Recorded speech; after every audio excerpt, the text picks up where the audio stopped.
and sand kind of dude. Foot and sand kind of dude. So, once again, tell me. On that note, yes. On that note. So a good friend of mine, a friend of like 28 years, who's always been hyper conscientious of environment and what's going on with the beaches around here. Shout out Chiara Tellini, the boss of Pasadena. But she sent me I think it was an Instagram post from a woman who lives in Santa Monica who's been doing these geological studies on her own, paying for it out of her own pocket. And she's spending like something between $9,000 and $15,000 every 2 to 3 weeks to do these deep dives into what's going on with our oceans and the beaches. And she has them, I guess, however they do the geological studies, they go down pretty deep into the ground. They test topsoil, they test bottom soil. They're testing water that's at the shoreline and then deeper out in the water. And her studies have been pretty conclusive that all of this is filled with horrible toxins, that it's not even safe to walk on the beach. And she was saying that from the people that she's been talking to, the guys who are at the top of the field of, I guess it would be the EPA, or the top people in that study field in Los Angeles, if you talk to them personally, they're saying it's going to be a decade before it's really safe to be going in the water in the Santa Monica Bay and in Malibu, if for no other reason than the way that our oceans work and the way the north and the south swells work. This bay over here, Santa Monica Bay and Malibu, it's like a big toilet bowl.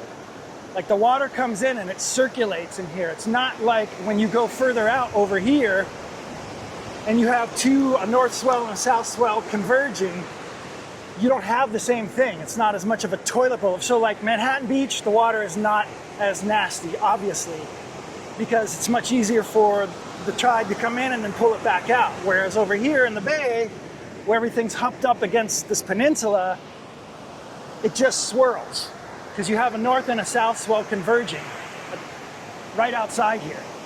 And that's what causes a lot of our riptides too.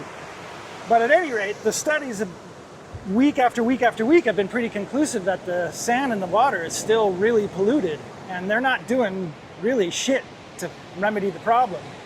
Or if they are doing it, they're not telling us that they're doing it, and the information that we're getting is small to none. And you see all these people out here doing surf camps and junior lifeguards and all these different things, and it's crazy that nobody's paying attention to it, because it's really not safe. I mean, Santa Monica is the only city that has these beachcombers that go up and down the beach. And you can see the lines in the beach from these like beachcombers that come to clean the sand, right? Well, essentially what they're doing is they're spreading the toxins all the way up and down the beach, because it comes all the way to the water's edge here, and it just goes back and forth up and down the beach, grooming the sand, which makes the sand look beautiful, but it's pushing shit all through the Santa Monica beaches.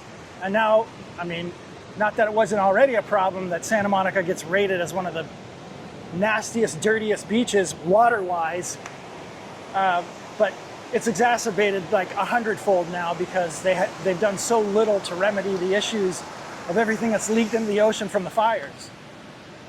So, like I was saying, today is literally my first day this year. Oh, I'm sorry, that's a lie.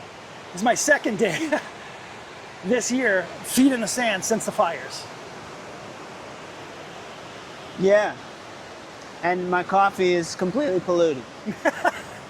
Well, you wouldn't drink that anyways if there was sand in it, so. I was going to, but then when I remembered what you were saying, I was like, okay, I guess I'm just gonna have to pour it out.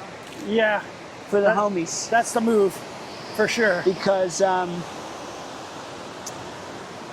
it's unfortunate, and that's crazy, because we were out here at the beach the other day, and the kids were in the water. Yeah, and there's no signs. There's no signs telling you anything anywhere on the beach. I'm down here every day, either running, biking, or walking, almost every day. And there's no signs. There's nobody out here saying, hey, hold on. Hey, you should be wearing booties if you're going to walk up and down the beach. Were you affected by the fires? Affected insofar as I have several friends and or colleagues that lost their homes, lost everything. Were they living up here? In the Palisades, yeah. Several people living in the Palisades, and then several friends that live in, or lived in the Altadena area. Yeah, In fact, it's terrible, man. I had dinner this weekend with two couples that both lost everything in the fires. And then Saturday was at the Apogee event at the Clear Mountains. Well, Bob and Betty, Clear Mountain, they own Apogee. And they had an event at Apogee, which was basically the opening of his new studio, Mix This. It's called Mix This FTA From the Ashes. And it's his new studio that he put together by the graces of God and the goodwill and humility of colleagues, Chris Lord-Alge and Tom Lord-Alge. I think it was mostly Tom's console, but they basically gifted Bob an SSL, a 4000 G plus, like, you know, one-of-a-kind console. There's no better person to do it to. I could go on and on about the Clear Mountains and Bob and Betty and how incredible they are, not just to the community of LA, but the music community. I mean, right after their house burnt to the ground and they lost everything, they made a huge donation to the relief funds, like an enormous amount of money. That's the kind of people they are. Their house burnt to the ground and they're telling everybody, don't worry about us, we're fine. We'll be fine. Wow. So tell everybody who you are and what you do. So my name is Drew Kapner. I am a writer-producer. I write music for film and television and produce records. More of the latter, but I'm also an engineer. Sort of wear multiple hats. I'm a student of the game. I love music. I'm beyond passionate about it, maybe to a fault. If you ask my family, they'll probably say, yeah, to a fault.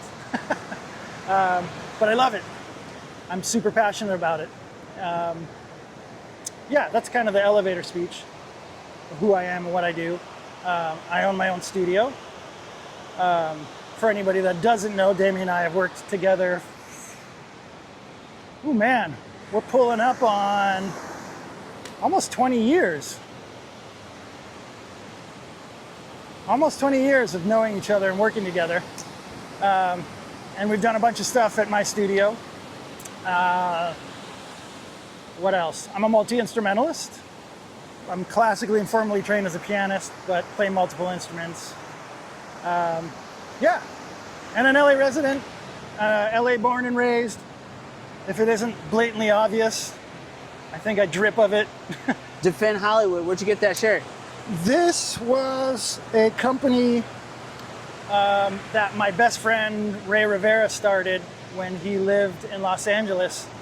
I think it stemmed from a large group of us who were good friends and working together and building together. This is when we were in our, I don't know, I want to say early 30s, like just turned 30.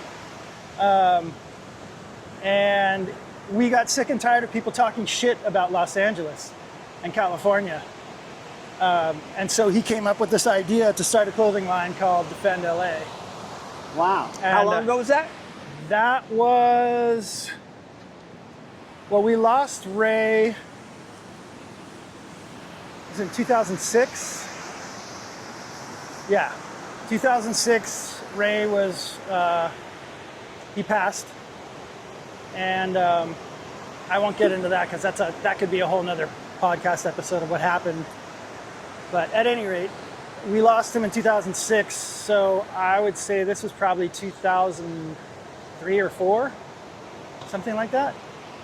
Do you feel like people have increased talking shit about LA or decreased? Yes, increased. I think it's even worse now, which makes me even wear this with even more pride. I'm even more prideful wearing this. I stall people out all the time when they start talking shit about either Los Angeles, California, or the United States. Don't bring that shit around me. If you don't like it here, get the fuck out. Go. We don't want you here. That's fine. Cool. Bounce. Go anywhere else in the world. Good luck with that. This is yes. Do we have problems here? Is our system flawed? Yeah, it is. It's not perfect, but it's the greatest place in the world to be. Hands down. Wow. What part of LA did you grow up in? I grew up here in the beach cities. I was born in Northridge, grew up in Palos Verdes, and then slowly migrated my way up the coast over the years, and I've lived pretty much every city between Venice and Palos Verdes. I've lived in all of them, like Redondo, Hermosa, Manhattan, El Segundo. Yeah, I like sort of migrated up the coast. And then, you know, I had a place in New York for 9 years. Or I should say, my partner had a place in New York, a business partner that I had, and he and a guy that he was working with was gracious enough to cut me in on the deal and allow me to have access to that studio and stay there whenever I wanted and be a part of what they were up to. So I spent time away, substantial amount of time away from LA and California to have I would say a proper understanding of what it's like to be in other places and live in other places, other climates and environments. And there's no place like this. I mean, every time I go away, and going to beautiful places, incredible places all over there, like Positano and Greece and Germany and France and England and Tokyo and all these places all over the world, amazing places, incredible. Every time I get back here, I want to kiss the ground. There's no place like this in the world. And I feel like we get to continuously remind people that other people in the world save their money to come and visit here, vacation here. We literally live in paradise here. And to not be grateful and humbled by it on a daily basis, I don't know, you're missing the boat. I mean, just look, the clouds came in. When I was riding up, there were no clouds, none. And it's still unbelievably gorgeous. I like the clouds. It's actually a little more comfortable, right? Yeah, I like them. And I agree with you. You know, I think West Coast, best coast, East Coast, beast coast. I may have said that on a podcast or two before, but this is the new podcast, motherfuckers. Right? And it's rated R.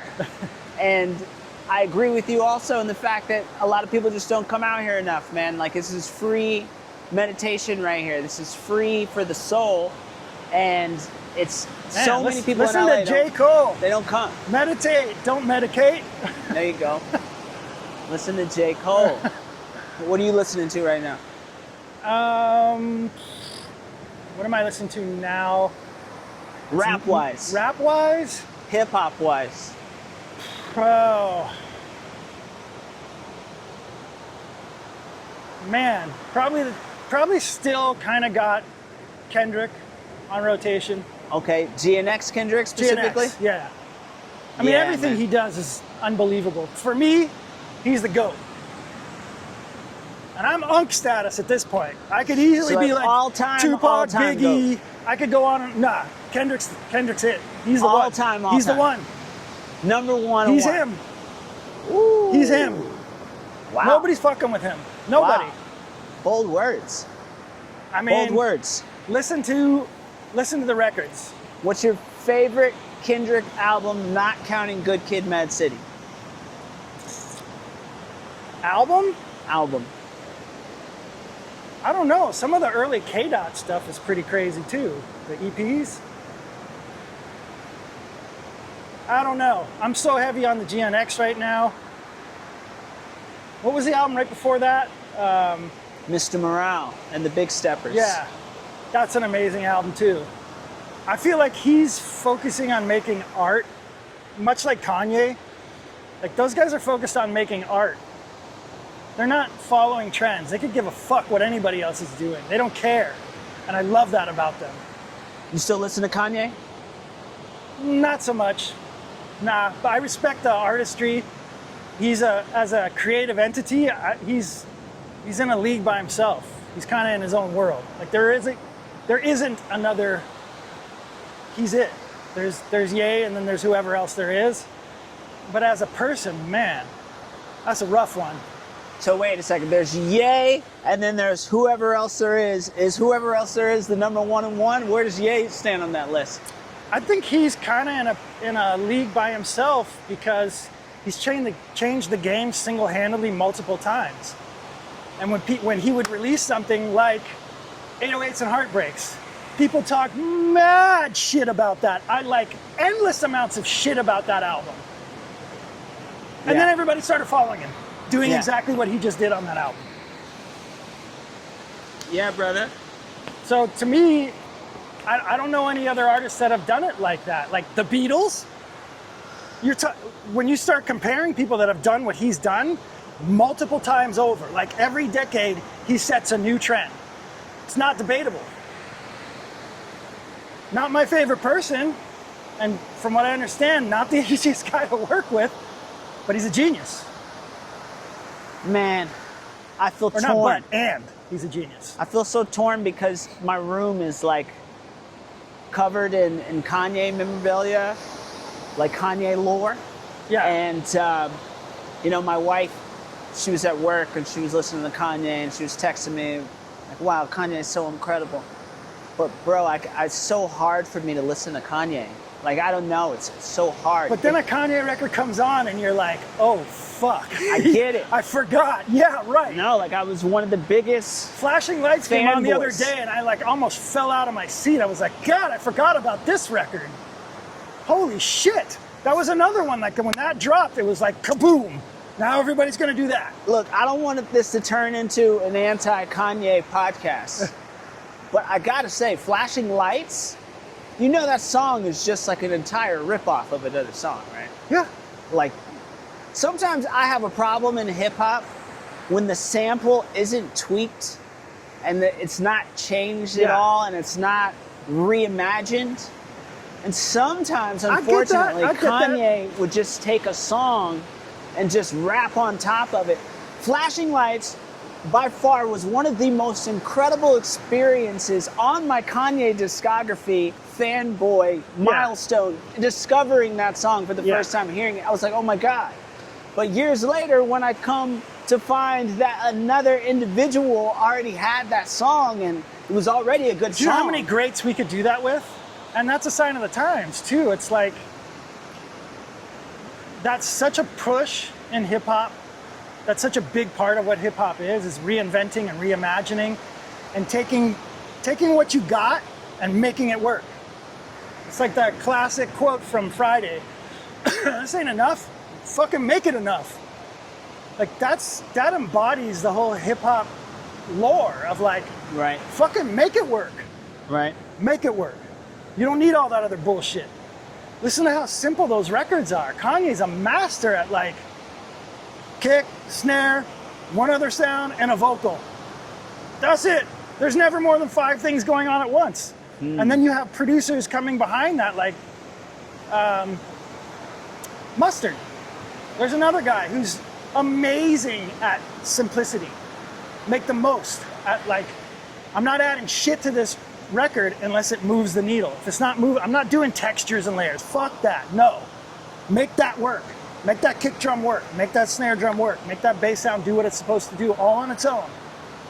I think that's a kind of a new way of looking at how to make records more impactful.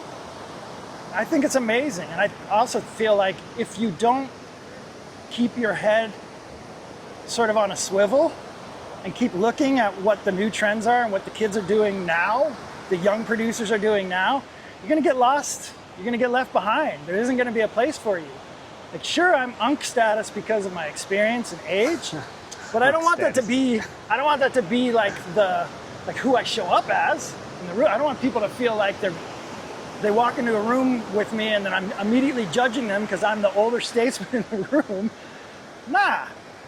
I want to try to understand what it is. I will say, with that all being said, I don't get the mumble rap. That completely missed me. I don't get that at all. And now when you have guys like Corday, who's exactly that generation, who's fucking murdering it. He's an amazing MC. Yeah. Great lyricist, great cadence, great flow, great style. Like, Yeah. the mumble stuff, I mean, cool, do your thing. Not disrespecting, it's just not for me. I don't get it. Yeah, I think it's kind of phasing out. It's just too dime a dozen, you know? There's so much of it. It's so And when you can't tell one oversaturated artist from the next, that becomes, I think, problematic. in any genre. Yeah. That's when that genre is literally swept away by the currents. Yeah, Well, we'll see if it lasts. I suspect that it won't. I think it's going to be one of those things that, like, we look back at, in a decade, and everybody laughs at and shakes their head and is like, oh my God, how do we let that happen? Kind of like MC Hammer. Everybody loved him when he first dropped, and then 10 years later, everybody was like, ooh, God, that was cringy, how bad that was. I mean, look, he tried to go get, even if he's certified in the streets, and he is. He's where he's from. I think he's from Oakland. He's the real deal. Apparently, street certified. Yeah. And don't care. Don't want to hear MC Hammer making gangster records. MC Hammer. Yeah, man. Yeah, talk about Hammer a blast time. from the past. Hey, perfect time for us to talk about a legacy artist like that, considering the VMAs were on last night. Did you watch him? Hell no. Nobody cares about the VMAs. I love Busta Rhymes. I love that they did a, what did he got, like an honorary award and honored him. That's amazing. Busta's incredible. Yeah. But that's dead. That platform is dead. Pulled up at Uncle Ray's yesterday. They had the VMAs on. Yeah. So I watched a couple performances. I saw Lady Gaga. I saw the Ozzy Osbourne tribute. Ozzy Osbourne, man. Ozzy Osbourne. Have I ever told you how much Ozzy Osbourne means to me? No. You don't know my connection to Ozzy Osbourne? No. Ozzy Osbourne is so much a part of the Damian Lemar Hudson DNA. I never would have guessed. Let me tell you why. So you don't have to guess. Now, my dad orders this 1-800-297-5612 compilation soul album, right? Saw it on the telemarketer, probably watching a Judge Judy or something. I don't know, daytime TV. Comes on, he orders it. And at the time... I remember those commercials. But Mom, it's Smokey. Remember the Smokey Robinson commercials? I don't remember that one specifically, I'm not gonna lie. Hysterical. At any rate, sorry. The way I remember it would just be like the compilation in living color style one. The words will come down the screen and then they'll show video montages of Soul Train or something. Right. Or music videos, if that's what they were. So anyways, my dad orders this compilation album. And at the time, I was doing wrestling, 7th grade, Woodland Middle School. Nice. 75-pound weight class, Bartow County champion, Damian Lemar Hudson. And the coach... 75 pounds. The coach was this super dope dude, Coach Allen. Coach Allen, I don't know wherever you are, but if you hear me, Coach Allen, you were incredible. Thank you for everything that you did in terms of making me who I am today. All right, shout out Coach Allen. Done with the Coach Allen shout out. Coach Allen was a super dope dude, just had this great energy and great music taste. What did he like? Heavy metal. Black Sabbath. Metallica. Ozzy Osbourne. And he used to crank blast on his stereo boombox Enter Sandman and Crazy Train. Nice. And No More Tears. Oof, that's a hell of a record. Hell of a record. No More Tears. Love that song. Not because that's the I'm Zakk Wylde breakout record. Oh yeah? That was, I think that was when everybody was like, oh shit, his new guitar player he's got another one. Whew. That's the thing about Ozzy and Alice Cooper. Both those guys always had the baddest dudes playing in their band. They launched all these monster musicians' careers. That's incredible. You can always count on Ozzy's guitar player to be a bad motherfucker. Shout out to the band, bro. Shout out to the band. Not Black Sabbath, but the Ozzy Osbourne band. Yeah. Right? So, anyways, long story short, but hey, it's a podcast. We can do long stories, right? That's the whole point. Whatever, I'll make it short. They sent my dad the wrong album. Ah, And I happened to be playing an amazing video game at the time, Phantasy Star Online.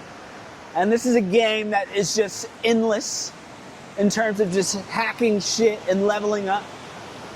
And I took a break. I go into the kitchen to get some water or something. And I see my dad threw a CD in the trash. And I'm like, what is this?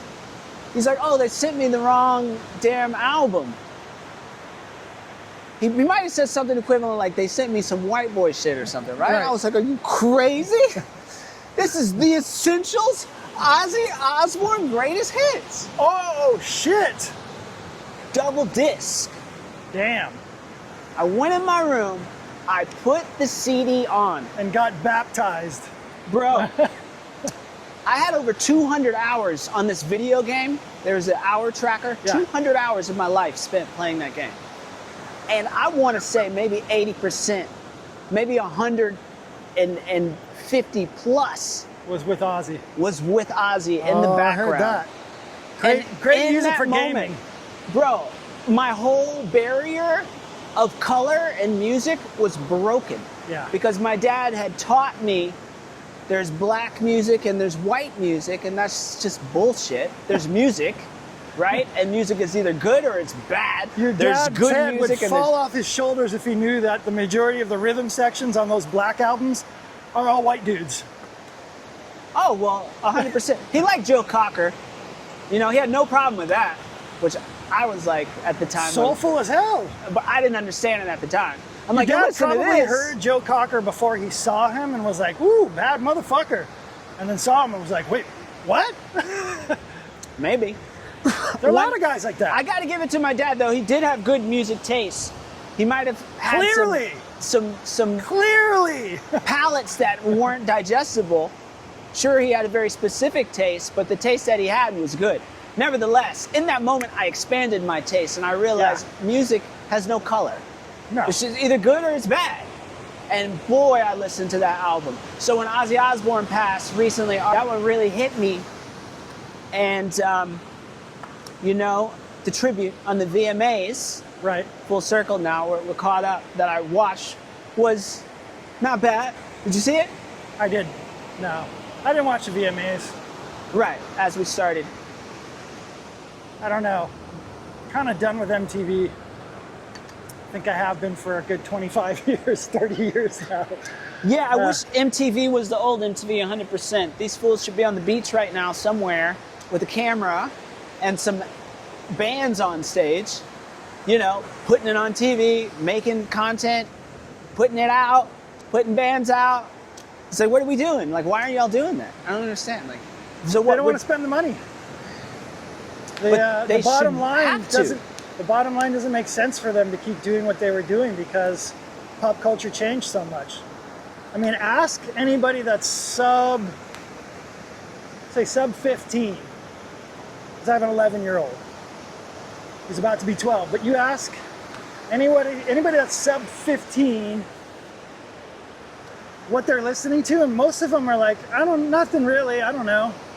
You're not listening to any of the, nothing new, there's no new artists that you're listening to, nothing you're excited about. No. Music just doesn't have the same, well, one, it's free. Right. Nobody pays for it. Right. Open access. First problem.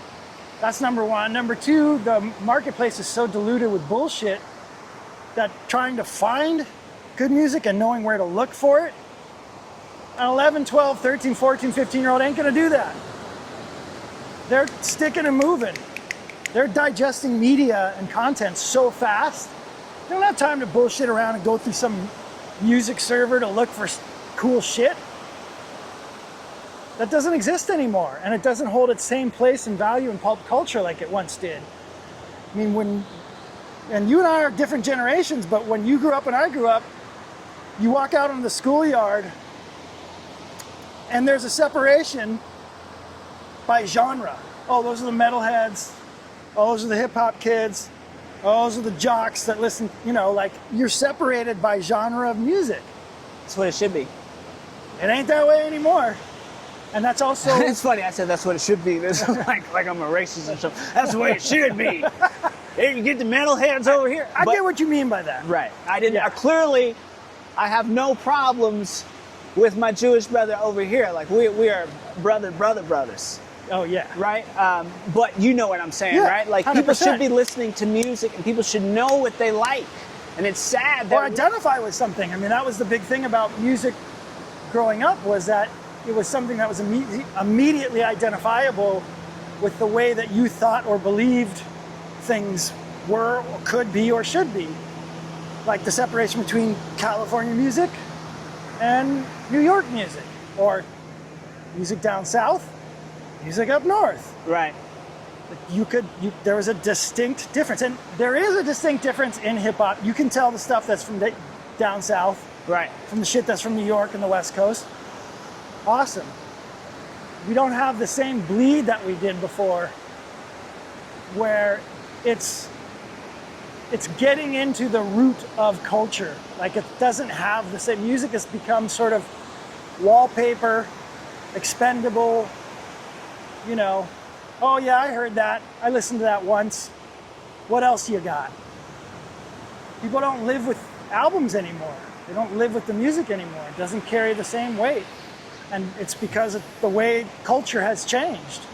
And the fact that it doesn't mean anything anymore. Like, we used to have to save our money to go buy an album. It was a big deal to buy vinyl and pop it open and look at the liner notes and see who played on it and who was a part Still of is it. to me. Yeah, to some of us it is, but I would say anybody that's Yeah. sub 30, they don't give a shit, man. They could care less about that. No, I get it. I hear you. Unless they're a musician. There are young musicians who really give a shit. Well, I think the main problem is the affordability of the technology has allowed the bedroom Yeah. pop to come along. You know, like, Well, in that respect, it's fucking awesome. it's great. I love Because it. then we have like I get to McGee work. and all these, like Brenjoy and who else? Oh, there's a million of them. Dijon. Tori Moi started in his bedroom, too. Yeah, I mean, we could go You on know? and on. Flying Lotus. Yep. That was my next word Yeah. to the street. I mean- 100%. A lot of good shit. Billie Eilish, Phineas. Right, bedroom. Like, there's a whole Brother and sister. movement and push So for incredible. that, which is incredible. It's awesome.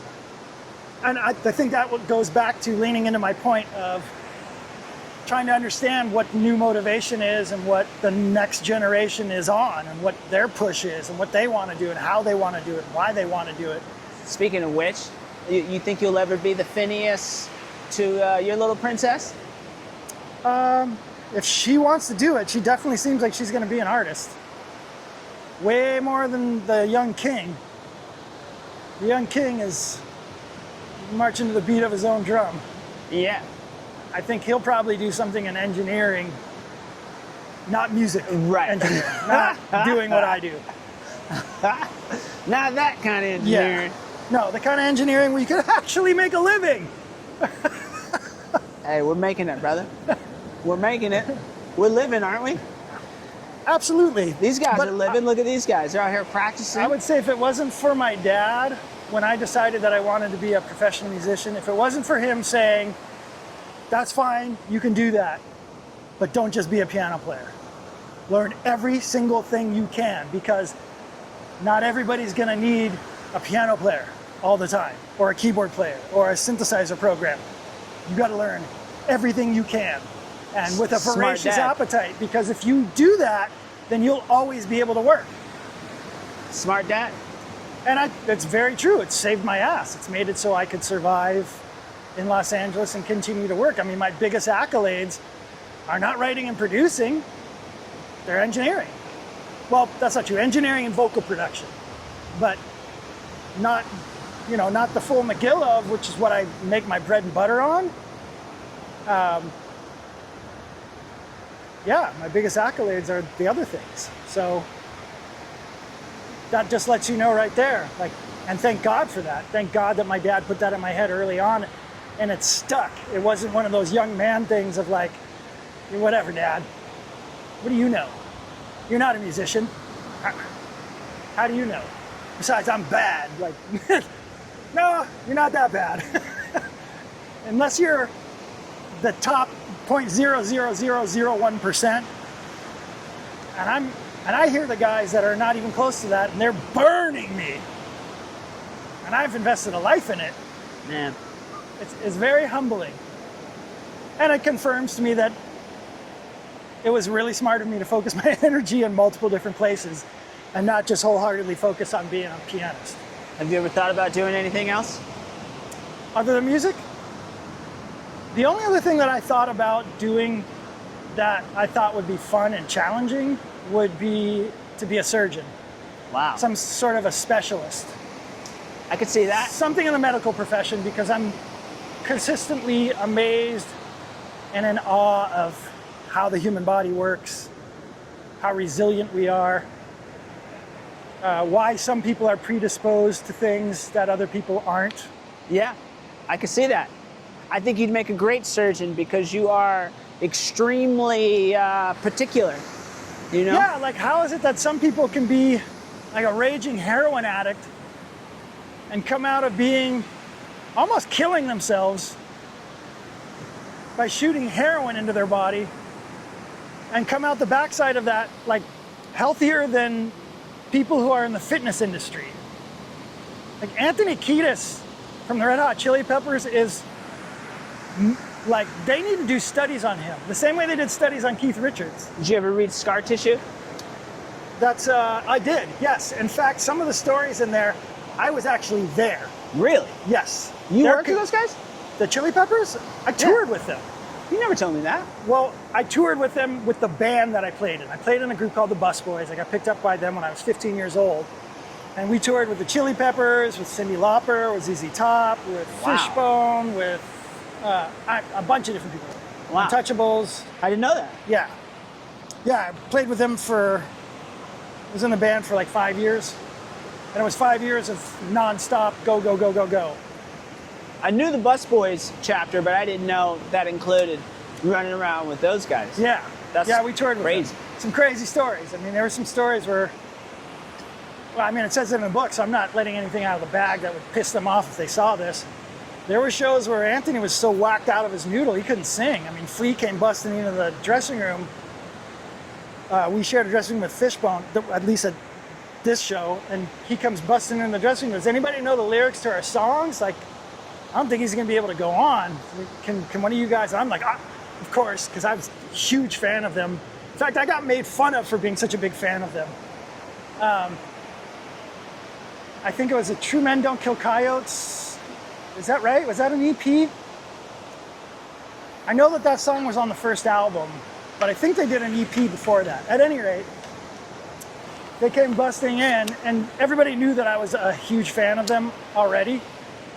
And he comes in, I'm like, I know all the words to all the songs. And it was one of those, like, he's looking at me, he's like, does anybody else know?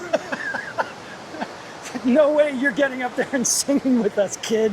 Not gonna happen. Oh, wow. But that's yeah, a movie moment right there. Yeah, I think Fish from Fishbone, if I remember this correctly, basically Fishbone got on stage with the Chili Peppers and made it work. Wow. Like they got on there and with the horn section and like did the whole thing, just made it a party on stage. Like, fuck it, show's got to go on. Wow. What do you think bands are going to do? You think bands are coming back? You think people are going to start? Oh, I know they are. Because the touring market is the only place left, really, for bands to make a substantial amount of money and make a living. That's also why ticket prices have gone through the roof, because if you're not going to pay for my music, then you're going to pay to come see me. Because I got to make a living. Do you like having the music? You do? Okay, well, then you got to support me one way or another. I think, weren't we just talking about this? Yeah, and lines with Dijon. Yeah, the tickets are like $300 now. Yeah, for a general admission. Yeah, I wish I could go, but I can't jump into that pool of water for that ticket. I mean, I really want to support that album. I really want to support him. And I feel like I missed the bus. Like, damn, you should have saw him when you could have saw him right in front of your face for $20. He's probably right down the street. Well, now that he's part of the Justin Bieber camp, I mean, it makes sense that the ticket sales or ticket prices went up. Yeah, but, man. But yes, bands are coming back, if for no other reason than people don't want to go watch a rapper walk around stage lip syncing, talking shit basically the whole time and disrespecting the audience. That's not all rappers, but there's been a gross amount of that, which is why the public has basically said, fuck you, we're not supporting that. We're not going to your show. Not only is it too expensive, but it's not worth it. I want to see a live show. Did you hear the new Clips album? I haven't. I need to hear that. I've heard that it's incredible. It's Everybody very I've good. talked to said it's really, really good. Very good. It's my rap choice right now, most current, most recent rap choice. I also checked out the Earl Sweatshirt album. That was really interesting. Oh, yeah. Check that out. Yeah. Very interesting. I do like what Tyler, the Creator's doing. I love the Tyler's new fact that project, every Don't Tap the album Glass. is a new unfolding. He's another guy that I feel like you can get caught in the bullshit. It's like, I'm making art. Yeah, I love that. Like it, don't like it. Digest it, don't digest it. I don't care. Each album has a character, a theme connected to it, a palette. Very conscious of the whole artistic expression. And I he love never that. gets in his own way. And there's not that many artists that you can say that about. Like, he really is good about not getting caught in the bullshit, getting caught in his own bullshit. He's very good about getting out of his own way, and he could have easily done that because it's clear that he took himself to school. Not on this album, the one before it. I was blown away at the musicality of the album. Karmatopia? Yeah. Yeah. I noticed in Wolf, which was his follow-up to Igor, I was like, wait a second, this cat has some vibrations in terms of like real jazz kind of taste. Oh, there's some depth there. And I was He's like, doing some listening. He's not a musical illiterate. You talk to him about any of the greats, Coltrane, Miles, Gillespie, Jelly Roll, Morton, Phineas Newborn, you go on and on and on. He'll know all of them. He definitely did a deep dive and allegedly trained himself in harmony, theory, counterpoint. I mean, if that's really him on that album, holy shit, bro. Talk about a transformation as a musician and like huge amount of respect, both to him and obviously from him. Because for an artist like him to take that on and take it on that seriously with that much respect, man, his peers have a long way to go to try to catch up to him. he's in a lane, man. And He he's is. on fire. He's got a momentum. That's it. Like, he's out of here. You know, you drive down Fairfax and it feels like his street in a weird way. You know? Yeah. It's like his street. I wouldn't be surprised if one day they turn Fairfax into Tyler, the Creator. Tyler, the Creatorville. Avenue, something. They're gonna give him a street or something. I promise you. I wouldn't love be all the surprised. LA artists or the West Coast based artists like Schoolboy Q, obviously Kendrick, Tyler, all these guys that shout out the different areas of LA, like driving down specific streets and areas. It's like, when they do that, I know exactly where they're talking about. I know exactly where they are when they're driving, when they're, Right. Makes the music that much more fun. For me, for sure. 100%. Yeah, I can't help but drive down Rosecrans and think of Kendrick. Yeah. Like, it just pops. I hear his lyrics. Yeah. He's like coined the street. Like another one, he'll probably end up getting a part of that street at some point in his life. I would not be surprised. Yeah, Not even another guy halfway. talking about El Segundo. Like, for the longest time, the only reference to El Segundo was that I left my wallet in El Segundo. Right. Tribe. Yeah. Yeah. And they're East Coast. That's funny. Yeah. Very true, though. Which Very I true. think is actually a rip from a punk band. Trying to remember the name of the punk band. I don't know if it's TSOL or... Shame on me for not remembering this, because I should. It wasn't a Lou Reed song. Am I just thinking of a sample that they've done? I'm just thinking of Take a Walk on the Wild Side, Kick It. That's what I'm thinking. Yeah. So never mind. Shout out Lou Reed. Shout out Tribe. Shout out Q-Tip. Big Shout time. out Five Dog. Where is he now? What is he doing now? Q-Tip was producing. The last time I checked, but Tribe put out an album not too long ago. Was it maybe two Was or it all of 3 them, years though? ago. Well, Fife, it passed, right? Right. I think if they did the best they could, I would assume, I'm sure that they probably had some, I know that unreleased songs. there was some bad blood there between a couple of them. Okay. I didn't know that. I didn't know that. That's a legend. I think I'm remembering that correct. I might not be remembering that right. Oh, don't worry, Drew. This is episode 1. We're not that viral yet. It's like, wait a second. Drew Kapner there'll be somebody who'll be like, not exactly. Well, hey. So I'm double backing on myself. If I that might were not the be case, accurate. thank you, viewers, for watching. Here comes the sun. Here comes the sun. Doo doo doo doo. What's your favorite Beatles album? Ooh, I wow. don't think I've ever asked you that. Probably Sgt. Pepper's. Probably. It's the most adventurous. I probably spent the most time dissecting that. That's a good one to dissect. Yeah. It's endless in that regard. And it's also one that became reference for purchasing gear for the studio. It was like, how'd they do that? What's doing that? How did they get that? Sgt. Pepper's. Yeah, I think I'm a Revolver cat. I don't know that you can go wrong. I don't think there's an album that you can, it's like Led Zeppelin. What's your favorite Led Zeppelin album? Yeah. For me, it's 4 because it has, or no, maybe it's Into the Outdoor. I see, again, you can't really go wrong. I definitely got to go with House of the Holy, or is it Houses of the Holy? Houses of the Holy. Yeah. Yes, that's the one. Yeah. That's the one I got to go with. Also, all my super jams on important listening. Oh yeah. Oh yeah. What's your favorite British band? Ooh, that's a tough one. That's a long list. I don't know. I don't know that I could say my favorite.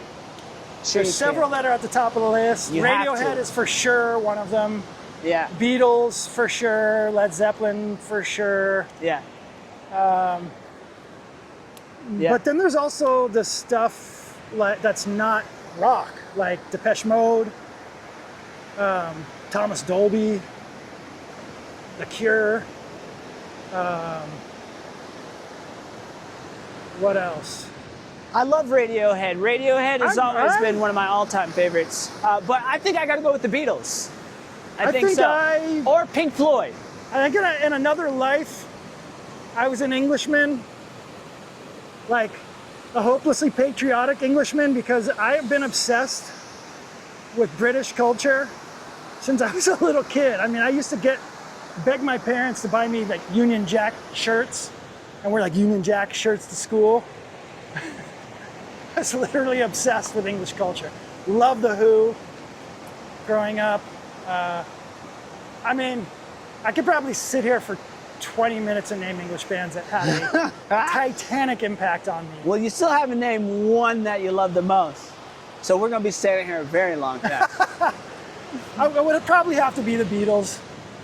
If you have to pick one, because I would say that if somebody I was working with, I'm still working with, working on an album with, so there's a lot of downtime in the studio where you have, I don't want to say mindless banter, but questions like this. If you could only have, like, what are your desert island albums? You can only pick 5 albums.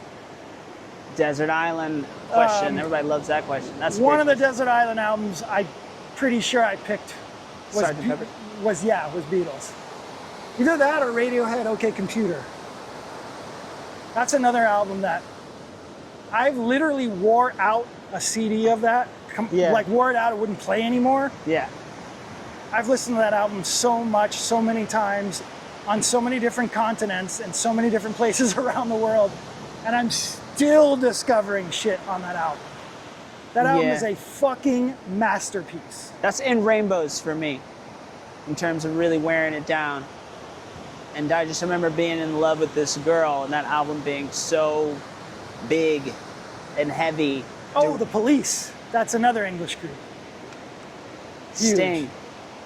Yeah, if my brother sees this, he will give me endless shit for not saying The Police sooner. Ooh. That was his shit. That was and I can honestly say that my ears, the reason why I hear things the way I do and work the way I work, is for sure my oldest brother's fault. Like my years were totally defined by him. I completely looked up to his taste, pretty much in everything, but in music especially. An exceptional amount of watching and listening to what he was watching and listening to. You know what's really fun? Driving down Figueroa at 3 a.m. with the windows down, blasting Roxanne. That's fun. Did that recently, and I was just like, okay, like this is like a vibe. Or there's a particular song on the Clips album. It's called So Be It. Windows down, midday, Beverly Hills. Really fun. Anything Earth, Wind, and Fire has ever recorded, windows down, turned up.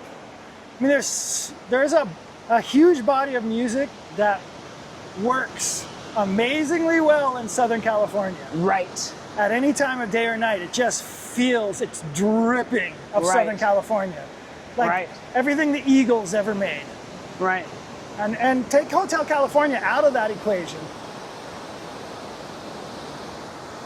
Man, there's some music for California. California's made for music, made for movies. Go look at the Billboard top 10 or top, I guess it's just the Billboard top of the charts for 1977 and 1978.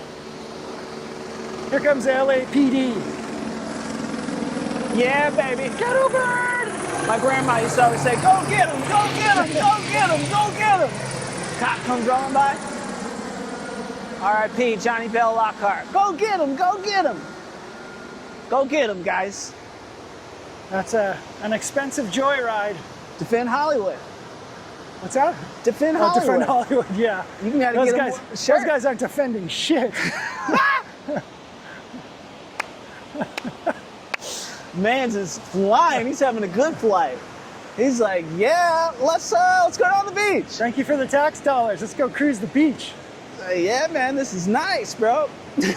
When I heard what that costs for them to lift off and come and just buzz the beach, like what they spent, what that costs in fuel alone,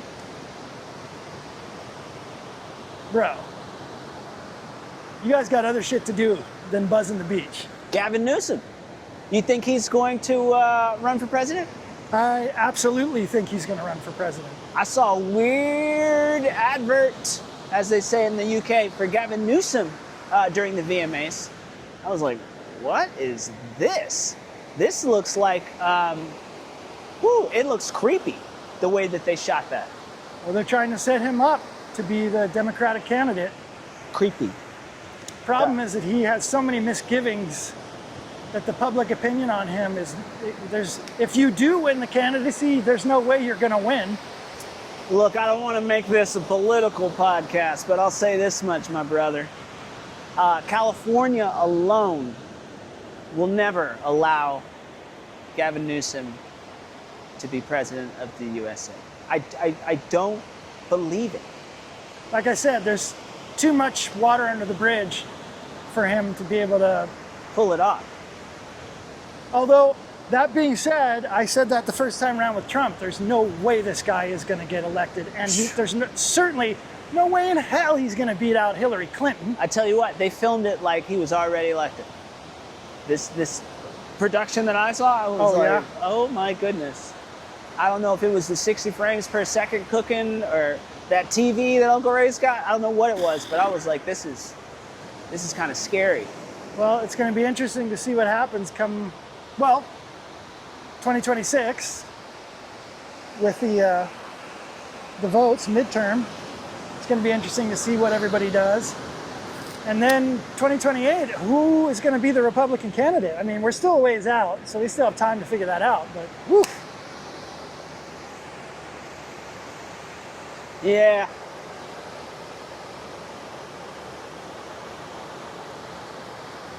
We'll see. I will say, as polluted as the water looks, as polluted as the water allegedly is, it looks fucking gorgeous. Oh yeah, she's howling right now. Sirens are really spreading that love. Really hard for me to not go in the water. And that's literally why we live in Venice. Well, man, I think it's so intoxicating just to even stare at. You know, such a great reset, even if you can't get in there. I'm just so hopelessly drawn to it. Yeah, I get it. I get it, Taurus. Yeah, I know. Keep and you your wouldn't feet on think. the ground. You wouldn't think. It makes sense. Earth. You need the earth. You need the elements of the earth. You need to be grounded. You need to be on the spectrum here with nature. It makes a lot of sense. It's always been incredibly healing for me. Yeah, I would brother. say on the same level as music has been. Yeah. Even physical injuries, it's been incredibly healing for me. It was like one of those things where I have a cut or a wound that isn't healing as quickly as I want it. I go in the ocean, days straight, shit heals right up. No scar, no nothing. Ocean's always been scary to me. I've always, I don't know. I've always never gone carried too a far. very, very healthy respect for the ocean. And probably because my dad really hammered that into us. Uh-huh. My middle brother, Ted, literally has no fear of anything ever. I mean, he raced Formula GP bikes. Yeah. He was always the first one to charge in anything we did. It was racing BMX bikes, surfing, skating, skiing, anything. He was the one that was always fearless and be like, come on, don't be a pussy, quit being a bitch, let's go. My oldest brother is more pragmatic, more like, nah, let's make sure we're doing this the right way. Ted was like, nah, come on, don't be a bitch, let's go. Yeah, that's scary. Yeah, I admire that about him. I do, I admire that about him, but I've always had a healthy respect. I don't want to say fear, but a very healthy respect for the ocean. And had enough incidences in the ocean to know that be cautious. Be very cautious. Like been out in the lineup surfing and see a very dark shadow go between us and then come back around and then you can tell, you can make out what it is. It was I don't know what kind of shark it was, but it was bigger than an earth shark. Big enough to scare the shit out of me and get me to catch the next wave and go in and be like, I'm good. Yeah, I'm good fuck for the that, day. Bro. I'm not going to be that. fish food. Yeah, you got the fish, the sharks, the stingrays, the jellyfish. You can't see them. You got the waves, you got the riptide, you got the current. It's like, yeah, I'm And it's good. not our natural element. Yeah, I'm good, bro. I'm good. I'm good. And then, like, the scariest thing imaginable is, like, way out in the middle of the ocean, like, by yourself, and then in the water. Now, that is scary to me. Like, I think... Not scary for me as long as I can see the shore. Whew. If I can't see the shore, fucking terrified. But if I can see shore, I'm good, because I know I can get there. I'm a really strong swimmer. I know I can get there.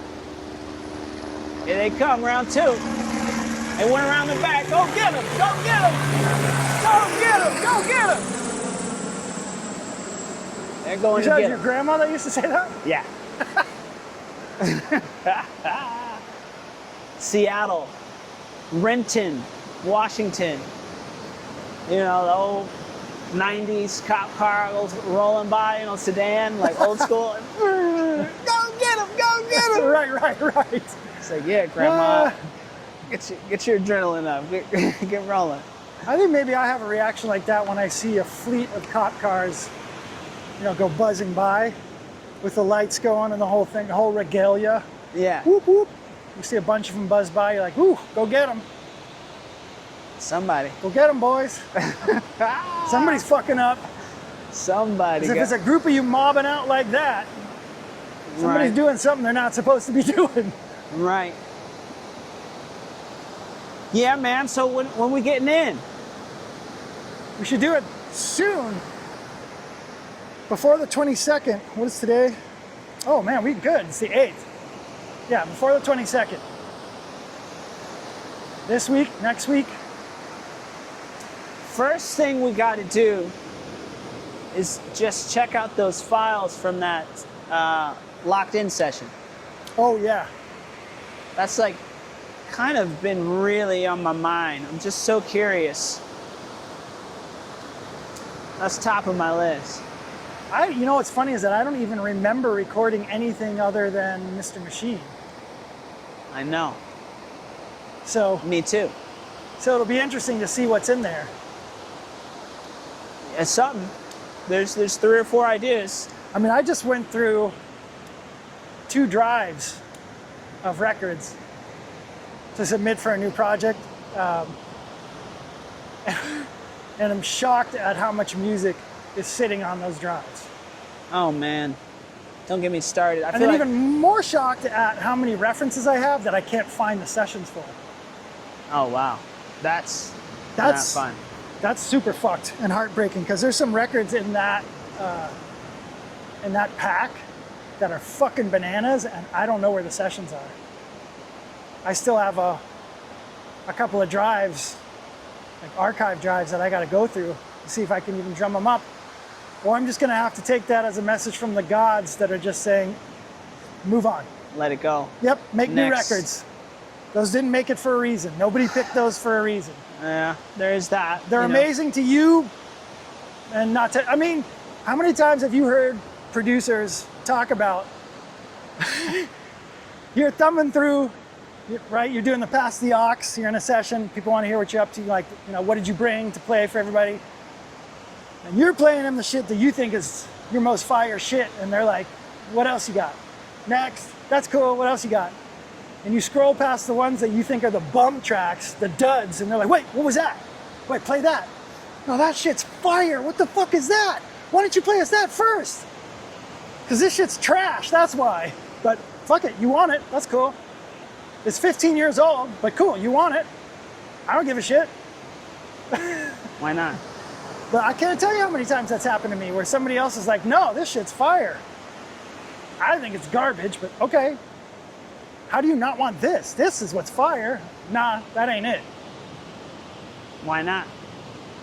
I think I've probably heard every single producer I've ever met or ever known has said, yeah, I have more experiences like that than I do the other, where people are like, oh shit, that's fire, that's shit, we'll take all of those. Yeah, man. I got a lot of hard drives and a lot of beats that I should probably be listening to, just to check. I found some stuff that was unfinished that was like, ooh, shit, this is perfect to submit for this. Let me finish this up. Right. In fact, today, when I get down to the lab, the whole day is about tidying stuff up and getting stuff together to send in for this new project. Yeah, man. I need to review. I think it's important for all of our producers out there making music, composing, arranging, like go back and listen to what you have, go back and listen to what you forgot about. And get some outside opinions, get some feedback. Yeah. Because sometimes what you think is fire isn't, and maybe it's like minus 1 or 2 or 3 things, or change just 2 or 3 things, and now it is actually fire. Now it is something that other people will want to use or listen to. Right. It's not just fire for you. What's the biggest tip you would give a up-and-coming music producer in the game today? Don't be myopic in your focus. Be open. Show up to sessions ready to work, not ready to party. Be a great collaborator. Be a generous listener. And understand that your job is about being in support and of service to somebody else's vision and idea. That's what a producer is. It's not about you. It never has been and it never will be. If you want to be the artist, go be the artist.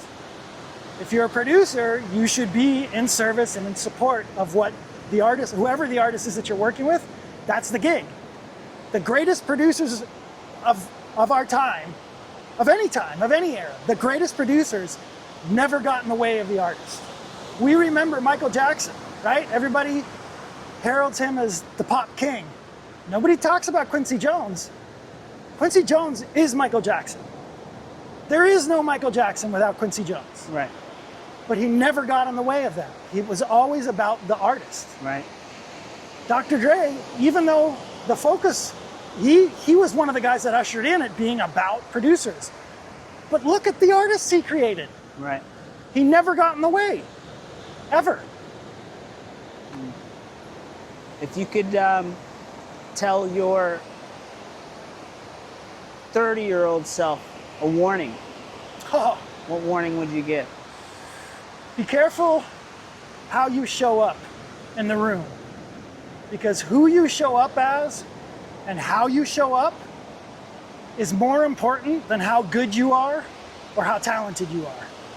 Nobody gives a shit about that. This city is packed full of people that are super, incredibly, blindingly, intimidatingly talented. And 90% of them don't work. The 10% that does understands that it's about how you show up and who you show up as. And I figured that out really late. I feel like I'm still figuring it out. I'm still figuring out how to do the dance. Yeah, man, that's a tough episode that a lot of people don't even want to watch. And that's probably why they are where they are. But a very important warning for the younger versions of ourselves out there. Yeah, be conscientious of not getting in your own way and shitting in your own bed. Yeah, man.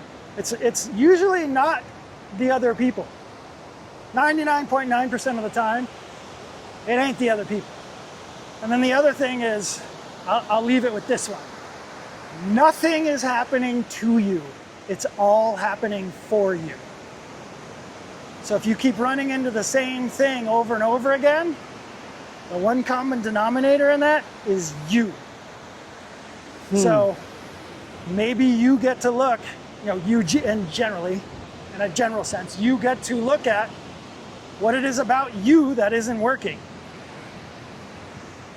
Yeah, brother. That's important.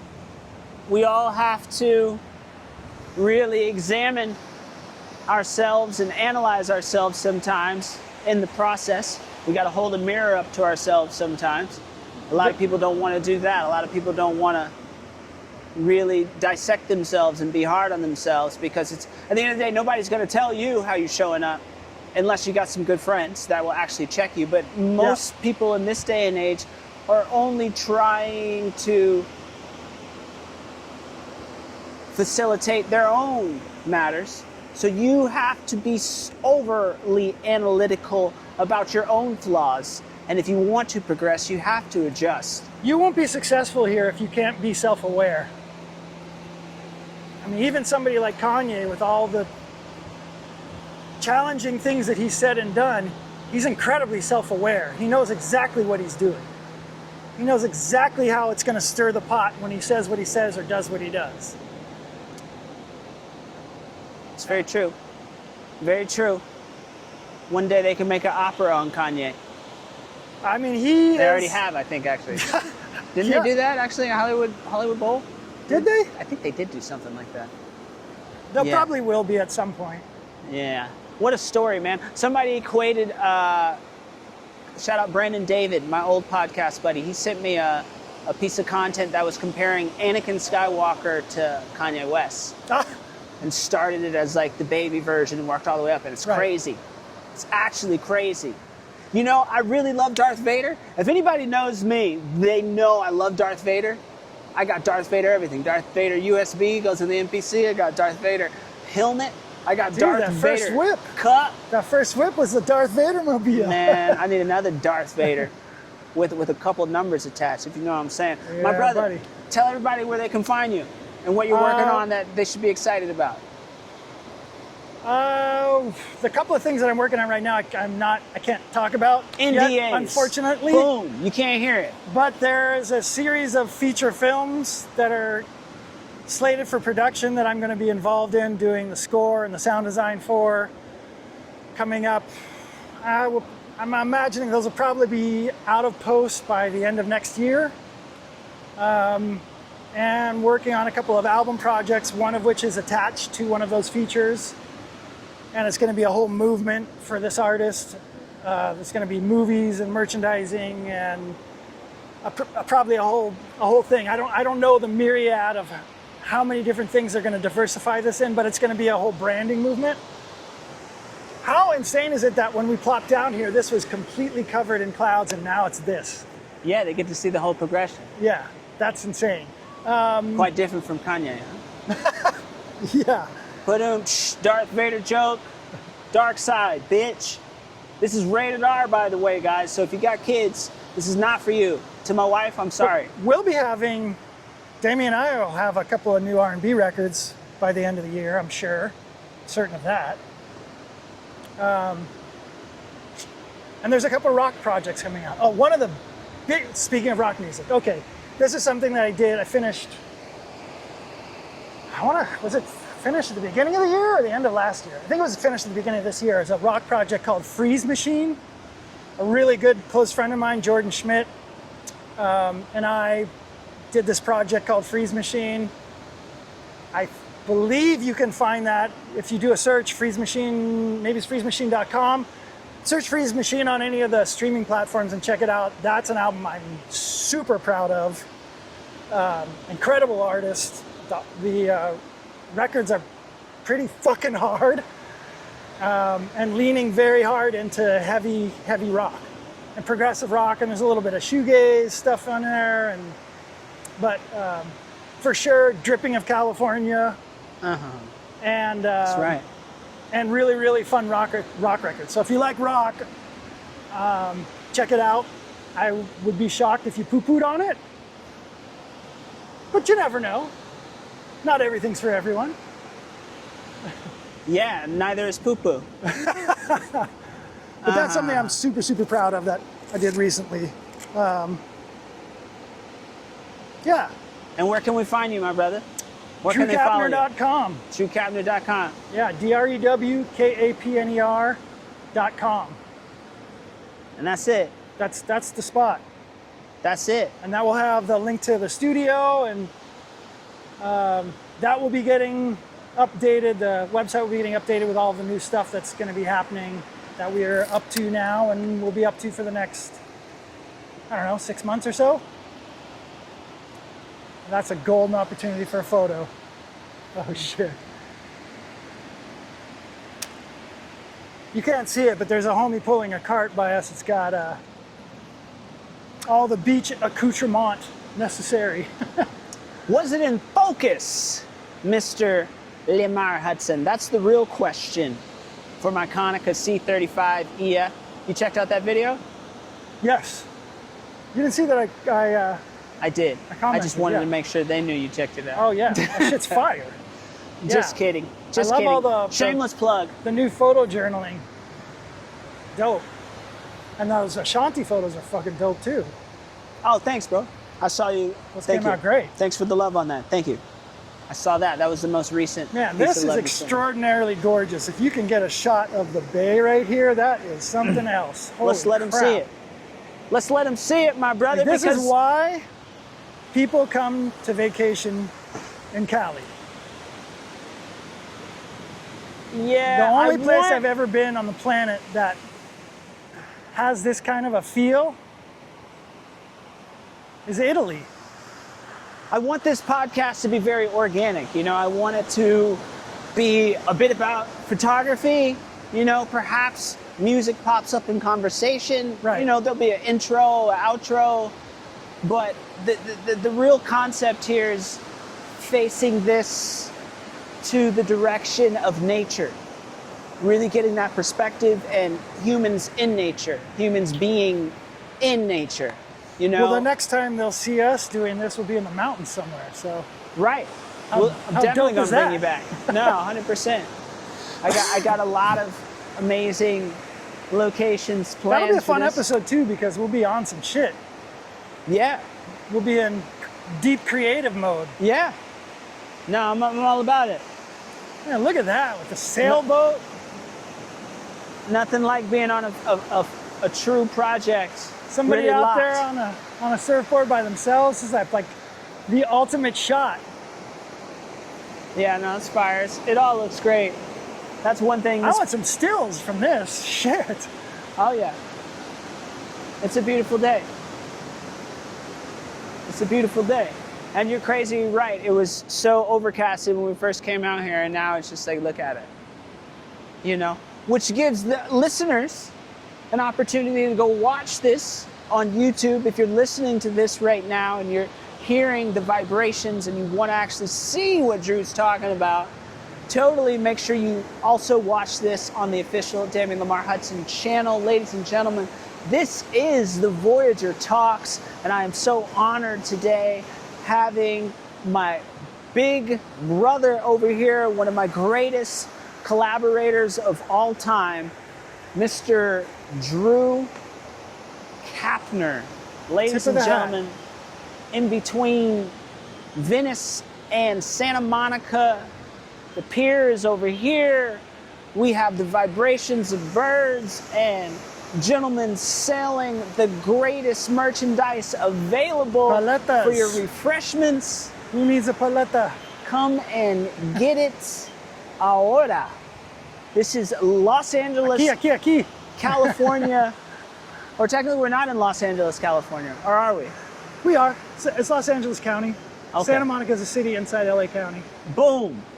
See, that's the native here to make sure that I am completely not breaking my voice Santa in Monica humility. is different because they have their own governing body, Right? so their own police force, Right. their own government, whereas Venice is part of the greater Los Angeles area.